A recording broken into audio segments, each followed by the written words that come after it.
साल था 1971। पाकिस्तान में तनाव बहुत बढ़ गया था क्योंकि वेस्ट पाकिस्तान का ईस्ट पर दबदबा एक बड़े आजादी के आंदोलन की वजह बन गया था। पाकिस्तानी आर्मी की जालिम कार्रवाई ऑपरेशन सर्चलाइट ने एक बहुत बड़ा मानवीय संकट पैदा कर दिया। लाखों लोग इंडिया भाग गए, जिससे प्रधानमंत्री इंदिरा गांधी को कुछ करना पड़ा। 3 दिसंबर को पाकिस्तान ने इंडिया पर हवाई हमले किए, जिससे एक ऐसी जंग शुरू हो गई जो सिर्फ जमीन के लिए नहीं थी, बल्कि बांग्लादेश के जन्म के लिए थी। इंडिया की सेना मुक्ति वाहिनी के रेजिस्टेंस को सपोर्ट करते हुए जमीन, हवा और पानी से एक तेज प्लांट कैंपेन लॉन्च किया। इंडियन नेवी ने बंदरगाहों को ब्लॉक कर दिया, एयरफोर्स ने आसमान पर कब्जा कर लिया और आर्मी तेजी से आगे बढ़ी, पाकिस्तानी फोर्सेस को घेर लिया।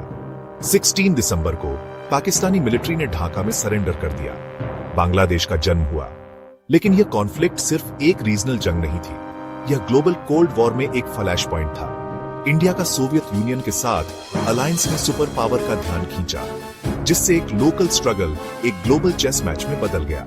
दुनिया की नजरें साउथ एशिया पर थीं, क्योंकि लाखों लोगों का भविष्य और पावर का बैलेंस दांव पर लगा था। इंटरनेशनल इंटरवेंशन के लिए स्टेज तैयार था। वॉशिंगटन में प्रेसिडेंट निक्सन और हेनरी किसिंजर ने कोल्ड वॉर की स्ट्रैटेजी के हिसाब से इस क्राइसिस को देखा। पाकिस्तान उनके लिए चाइना का रास्ता था और सोवियत इन्फ्लुएंस के खिलाफ एक दीवार था। इसलिए उन्होंने ईस्ट पाकिस्तान में हो रही जरिमाइंडरतियों की रिपोर्टों को नजरअंदाज कर दिया। आर्चर ब्लड जैसे डिप्लोमेट्स के डेस्परेट केबल्स के बावजूद यूएस ने पाकिस्तान के मिलिट्री रेजिम को सपोर्ट किया। जियोपॉलिटिक्स को ह्यूमन राइट्स से जरिमाइंडरा अहमियत दी। जैसे ही जंग छिड़ी, यूएस ने इंडिया की निंदा की।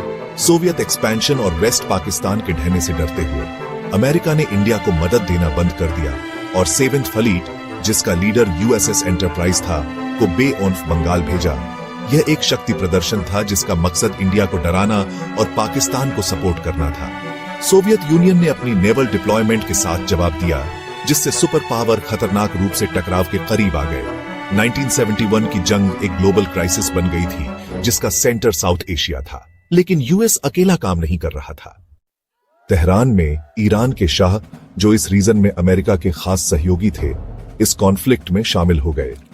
ईरान और पाकिस्तान के सेंटो के जरिए गहरे मिलिट्री संबंध थे और दोनों को सोवियत एक्सपेंशन और एक पावरफुल सोवियत समर्थित इंडिया का डर था।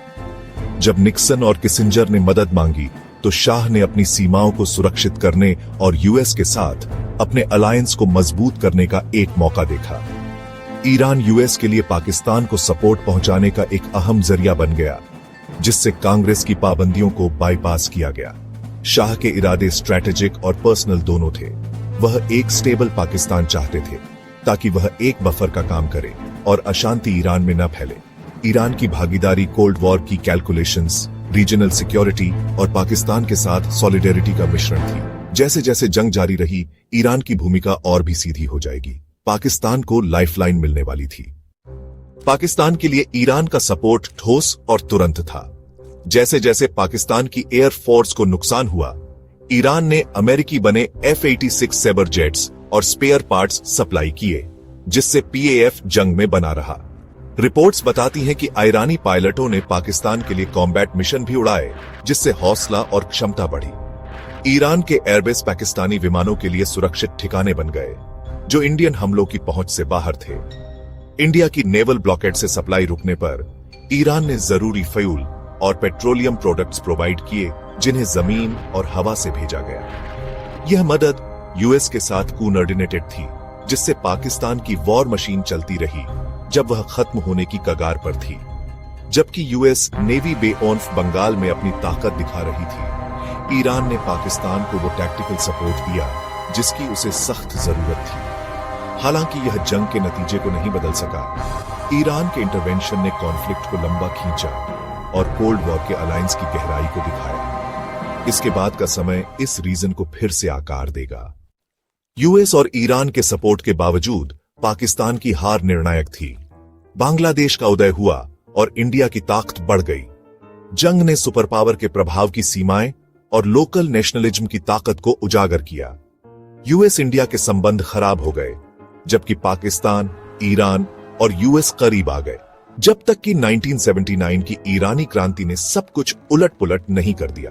शाह के गिरने से ईरान यूएस का सहयोगी से दुश्मन बन गया, जिससे पुराने अलायंस मिट गए और रीजनल डायनामिक्स बदल गए।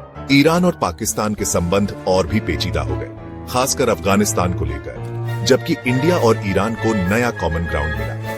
आज भी 1971 की गूंज साउथ एशिया की जियोपॉलिटिक्स को आकार देती है। पाकिस्तान को ईरान के सपोर्ट की कहानी एक याद दिलाती है। अलायंस बदलते हैं, इंटरेस्ट बदलते हैं और इतिहास के सबक बने रहते हैं।